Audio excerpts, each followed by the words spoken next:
লোকসভা ভোটের মুখে জেলায় জেলায় আধার বাতিল। পূর্ব বর্ধমানের পর নদিয়া এবং উত্তর 24 পরগনায় চিঠি, আর এই নিয়ে জোর জল্পনা। তুঙ্গে উঠেছে শাসক বিরোধী তরজাও। সামনেই লোকসভা ভোট, তার আগে আধার বাতিল। বাড়িতে বাড়িতে আবার কর্তৃপক্ষের চিঠি। বর্ধমানের জামালপুরের পর নদিয়ার নাকাশিপাড়া এবং উত্তর 24 পরগনার বনগাঁয় এভাবে আধার বাতিলে রাজ্য রাজনীতি গরম। তৃণমূলের নিশানায় কেন্দ্রের বিজেপি সরকার। বিভিন্ন তপশিলি জাতির, নমশূদ্র মানুষের, মতুয়া সম্প্রদায়ের মানুষের তাদের আধার কার্ড আমাদের না জানিয়ে রাজ্যকে, ডিস্ট্রিক্ট ম্যাজিস্ট্রেটকে না জানিয়ে পুরো ডিঅ্যাক্টিভেটেড করে দেওয়া হচ্ছে। অল ইন্ডিয়া মত মহাসংঘের থেকে আমরা সেটাকেই সিদ্ধান্ত নিলাম, পুরো পশ্চিমবাংলায় আধার কার্ড নিয়ে প্রতিবাদ হবে। তৃণমূলের এই আক্রমণের মোকাবিলা করতে আসরে নামতে হয়েছে বঙ্গ বিজেপিকে। যাদের আধার কার্ড সোকল ডিঅ্যাক্টিভেশন হয়েছে বলে প্রচার করা হচ্ছে, তাদেরকে আশ্বস্ত করছি, বিন্দু মাত্র ভয় পাওয়ার কোনো কারণ নেই।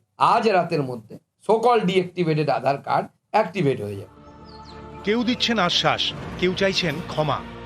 আমি প্রথমেই ক্ষমা চেয়ে নেব, কেননা যে সমস্ত মানুষদের যারা ওপার বাংলা থেকে এসছেন, যাদের আধার কার্ড ডিঅ্যাক্টিভ হয়ে গেছে, মমতা বন্দ্যোপাধ্যায় এবং পশ্চিমবঙ্গ সরকার, তৃণমূল কংগ্রেস চড়া সুরে প্রতিবাদ করার পর তখন তারা পিছু হটতে বাধ্য হচ্ছেন। শুভেন্দু অধিকারী চিঠি লিখেছেন কেন্দ্রীয় তথ্য প্রযুক্তি মন্ত্রীকে। তাঁর দাবি, মমতা বন্দ্যোপাধ্যায় কেন্দ্রীয় সরকারকে হেয় করে রাজনৈতিক ফায়দা তোলার আগে বিষয়টিকে গুরুত্ব দিয়ে দেখুন। একদিকে এভাবে তৃণমূলের আক্রমণের মোকাবিলা, আরেকদিকে এই আধার বাতিলের বিতর্কে সিএএ এর পক্ষে সওয়াল বিজেপি নেতাদের। বাঙালি হিন্দুরা বিশ্বের যে কোনো জায়গায় ধর্মীয় কারণে যদি উৎপীড়নের শিকার হয়, তাদের আশ্রয়স্থল হচ্ছে পশ্চিমবঙ্গ। সিএএ এই উদ্বাস্তু সমস্যা সমাধানের জন্য দরকার, এবং সিএএ খুব তাড়াতাড়ি চালু হবে। আপনাদের নাগরিকত্ব দেওয়ার দায়িত্ব ভারতীয় জনতা পার্টি। 2019 সালে সংসদে নাগরিকত্ব সংশোধনী আইন অর্থাৎ সিএএ পাস হয়। এই আইন অনুযায়ী বাংলাদেশ, পাকিস্তান এবং আফগানিস্তান থেকে সে দেশের ধর্মীয় সংখ্যালঘু অর্থাৎ হিন্দু, বৌদ্ধ, জৈন, শিখ, পার্সি এবং খ্রিস্টানরা উৎপীড়নের কারণে এদেশে আশ্রয় নিতে চাইলে তাদের নাগরিকত্ব দেবে ভারত। তৃণমূলের দাবি, আধার বাতিল করে ঘুরপথে সিএএ এনআরসি চালু করতে চাইছে গেরুয়া শিবির। এই ওয়ার্ডে 90% এসসি তপশিলি মতুয়া ভক্তদের বসবাস। শান্তনু ঠাকুর বলছেন হিন্দুরা কখনো এখান থেকে যাবে না, উনি আমাদের মতুয়াদের তাড়ানোর ব্যবস্থা করেছে। রাজনৈতিক তরজা তুঙ্গে, তারই মধ্যে ফের আধার বাতিল। ভারতে বসবাস করার শর্ত পূরণ হয়নি, এই কারণ দেখিয়ে বাতিল করে দেওয়া হয়েছে আধার কার্ড। কদিন আগেই পূর্ব বর্ধমানের জামালপুরে একের পর এক বাড়িতে আধার কর্তৃপক্ষের চিঠি যায়।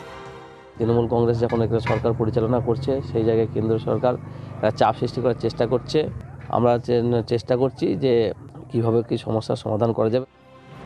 বর্ধমানের জামালপুরের মতোই আধার কার্ডের রাঁচি অফিস থেকে চিঠি গিয়েছে উত্তর 24 পরগনায় মতুয়া প্রধান বনগা এবং নদিয়ার নাকাশিপাড়ায়।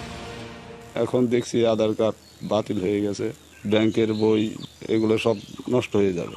আমরা এই নিয়ে খুব চিন্তা ভাবনায় আছি। জেলায় জেলায় আধার বাতিল, এর জেরে কারো যাতে সরকারি পরিষেবা পেতে অসুবিধা না হয় তা নিশ্চিত করতে চাইছে রাজ্য সরকার। এ নিয়ে এদিন জেলা শাসকদের সঙ্গে ভার্চুয়াল বৈঠক করেন মুখ্য সচিব। এদিকে আধার বাতিল নিয়ে বঙ্গ বিজেপির অন্দরে দুরকম সুর। বিজেপি সাংসদ সুকান্ত মজুমদার আশ্বাস দিয়েছেন খুব তাড়াতাড়ি সব ঠিক হয়ে যাবে। বিজেপির আরেক সাংসদ শান্তনু ঠাকুর ক্ষমা চেয়েছেন, কিন্তু শুভেন্দুর দাবি ভিন্ন। It is clarified that no Aadhaar number has been cancelled. আমার কথা নয়, আধার অথরিটি কমপ্লিটলি বলে দিয়েছে আপনাদের কোনো গ্রিভেন্স থাকলে এখানে জানাবেন। নিউজ 18 বাংলা।